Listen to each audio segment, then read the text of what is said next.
یہ قرآن ایک بابرکت کتاب ہے جسے ہم نے آپ صلی اللہ علیہ وسلم پر نازل کیا تاکہ لوگ اس پہ غور اور فکر کریں اور تاکہ اہل فہم اس سے نصیحت حاصل کریں۔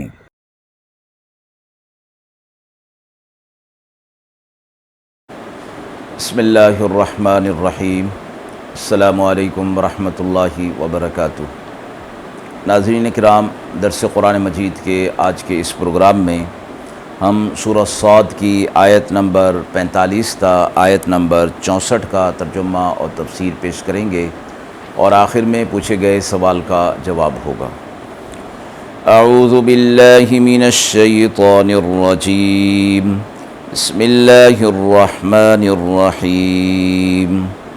واذکر عبادنا ابراہیم واسحاق ویعقوب اولی الایدی والابصار انا اخلصناہم بخالصۃ ذکر الدار وَإِنَّهُمْ عِندَنَا لَمِنَ الْمُصْطَفَيْنَ الْأَخْيَارِ وَاذْكُرْ إِسْمَاعِيلَ وَالْيَسْعَ وَذَا الْكِفْلِ وَكُلٌّ مِّنَ الْأَخْيَارِ هَذَا ذِكْرٌ وَإِنَّ لِلْمُتَّقِينَ لَحُسْنَ مَآبٍ جَنَّاتِ عَدْنٍ مُفَتَّحَةً لَهُمُ الْأَبْوَابُ مُتَّكِئِينَ فِيهَا يَدْعُونَ فِيهَا بِفَاكِهَةٍ كَثِيرَةٍ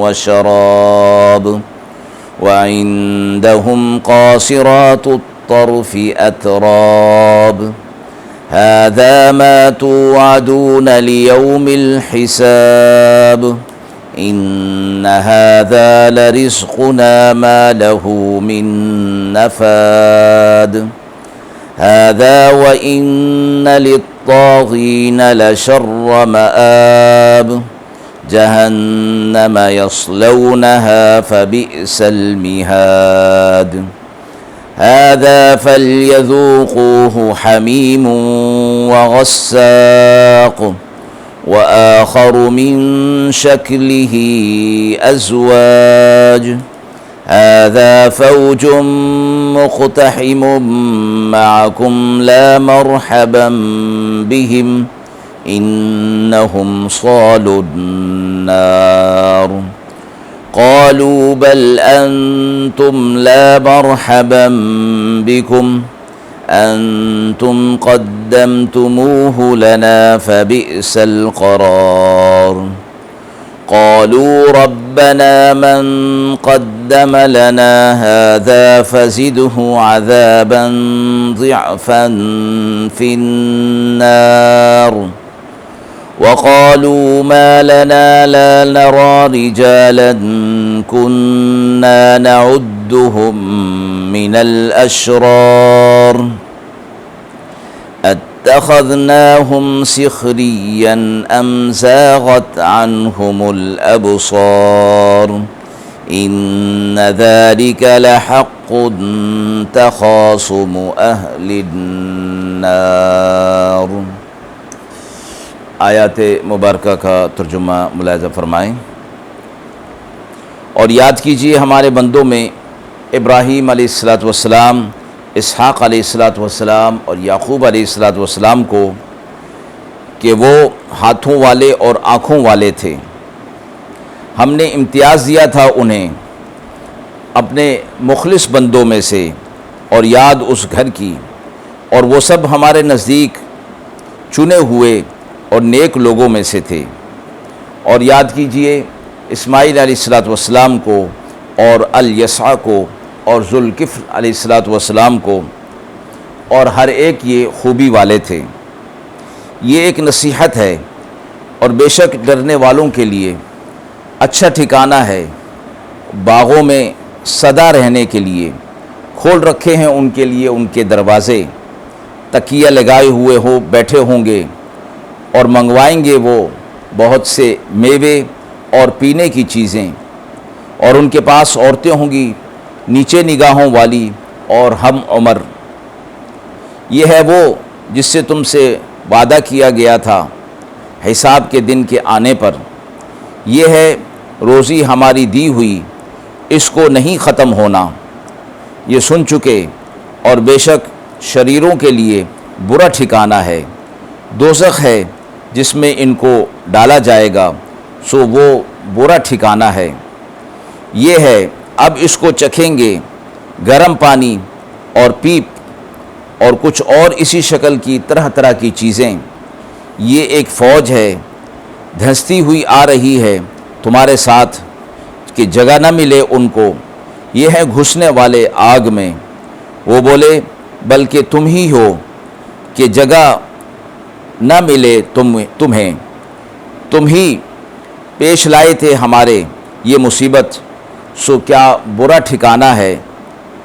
وہ بولے اے ہمارے رب، جو کوئی لایا ہمارے لیے ہمارے سامنے، سو بڑھا دے اس کو، ان کا یہ عذاب دگنا کر کے آگ کا۔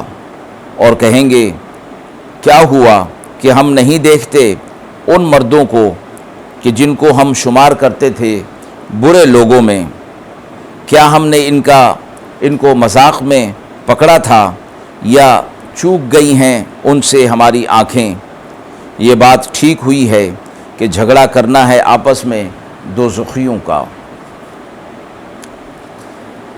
مذکورہ آیات میں، ابتدائی آیات میں آپ صلی اللہ علیہ وسلم کو چند انبیاء علیہ السلام کے حالات کی طرف متوجہ فرمایا گیا کہ ان پر بھی حق کے پہنچانے میں اسی طرح مصائب اور پریشانیاں آئی تھیں، اور انہوں نے بھی اس حوالے سے صبر سے کام لیا اور ثابت قدمی دکھائی۔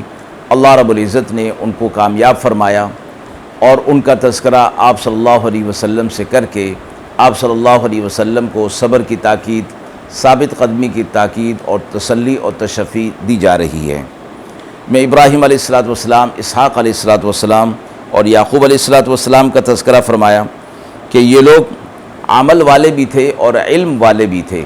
اللہ رب العزت نے انہیں بصیرت بھی عطا فرمائی تھی، بصارت بھی عطا فرمائی تھی، اور یہ اللہ کے مخلص اور چنے ہوئے بندوں میں سے تھے۔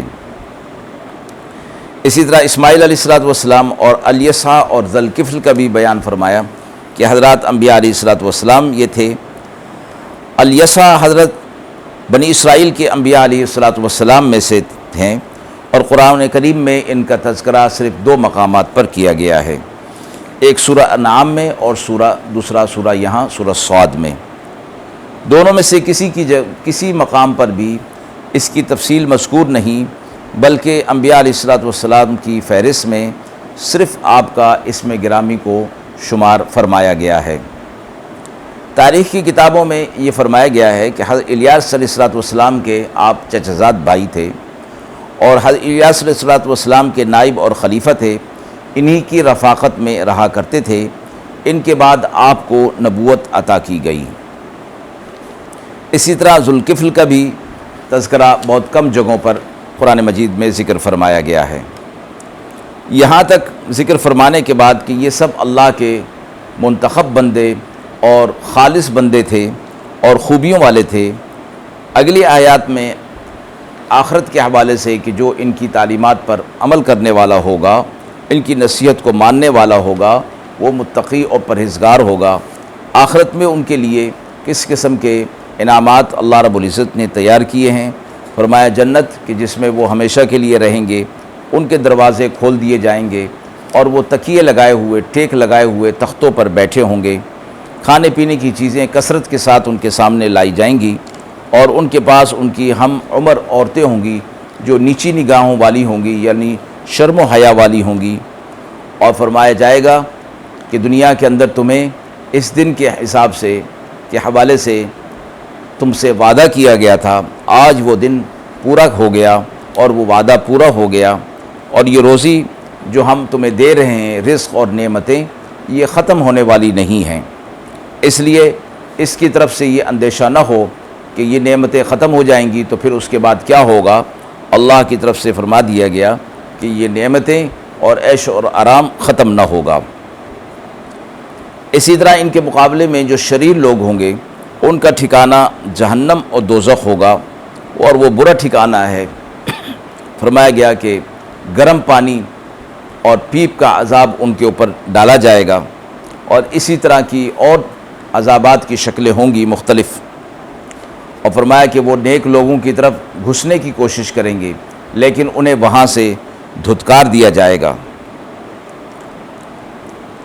اور وہ اپنے ان بڑوں کو کہیں گے کہ جن کے کہنے پر وہ دنیا کے اندر برائی کے راستے پر چلا کرتے تھے، وہ کہیں گے کہ یہی وہ لوگ ہیں کہ جو ہمارے سامنے برائیوں کو پیش کرتے تھے اور ہم ان کے پیچھے چل پڑا کرتے تھے۔ وہ اللہ سے کہیں گے اے ہمارے رب ان کو دگنا عذاب دے، ایک یہ کہ یہ خود برے تھے اور ہمیں بھی برائی پر چلا رہے تھے۔ اور پھر وہ کہیں گے کہ آج ہم ان لوگوں کو نہیں دیکھتے اپنے ساتھ کہ دنیا کے اندر جن کا ہم مذاق اڑایا کرتے تھے، یعنی یہ وہ لوگ تھے جو نیک لوگ تھے اور نیکی کے راستے پر چلتے تھے تو ہم ان کا مذاق اڑاتے تھے۔ وہ کہیں گے آج ہم انہیں دیکھ نہیں رہے، ہم ان کا مذاق اڑایا کرتے تھے، آج ہماری آنکھیں ان کو نہیں پا رہی ہیں۔ تو یہ برے لوگ ہوں گے اور ان کا ٹھکانہ جہنم ہے، اور متقی لوگوں کا ٹھکانہ جنت ہوگا۔ کہا جائے گا کہ یہ بات درست ہے کہ آج کے دن میں اہل جہنم ایک دوسرے سے لڑ جھگڑ رہے ہوں گے، اور وہ لڑنا جھگڑنا ان کے اس عذاب کو، حسرت اور افسوس کو بڑھا رہا ہوگا۔ آیت کے حوالے سے سوال پوچھا گیا ہے کہ آخرت کی فکر کرنے سے انسان کو کیا فوائد حاصل ہوتے ہیں؟ دنیا کی زندگی فرمایا گیا کہ چند روزہ ہے اور ہر نفس کو موت کا ذائقہ چکھنا ہے۔ قرآن مجید کے اندر بار بار اس بات کی تاکید کی گئی کہ آخرت کو دھیان میں رکھا جائے اور اپنے اعمال کو ایسا بنایا جائے کہ وہ آخرت میں ذخیرہ ہوں اور نجات کا باعث بن جائیں۔ آخرت کی فکر کرنے سے انسان کو اجمالی طور پر یہ فوائد حاصل ہوتے ہیں، بے جا لذت اور خواہشات اس کی ختم ہو جاتی ہیں، دنیا سے بے رغبتی اس کو حاصل ہو جاتی ہے، مصائب پر صبر کرنا اس کو آ جاتا ہے، توبہ کی توفیق اسے مل جاتی ہے، دینی اعمال اور دینی احکامات کا شوق اس کے دل کے اندر بڑھ جاتا ہے، اور گناہوں سے نفرت اس کے دل کے اندر آ جاتی ہے۔ ایسی صورت جب پیدا ہو جائے تو یہ شخص اپنے آپ کو مکمل طور پر دنیا کے اندر عارضی سمجھتا ہے اور اپنی ساری تیاری آخرت کے حوالے سے کر رہا ہوتا ہے۔ وآخر دعوانا ان الحمد للہ رب العالمین۔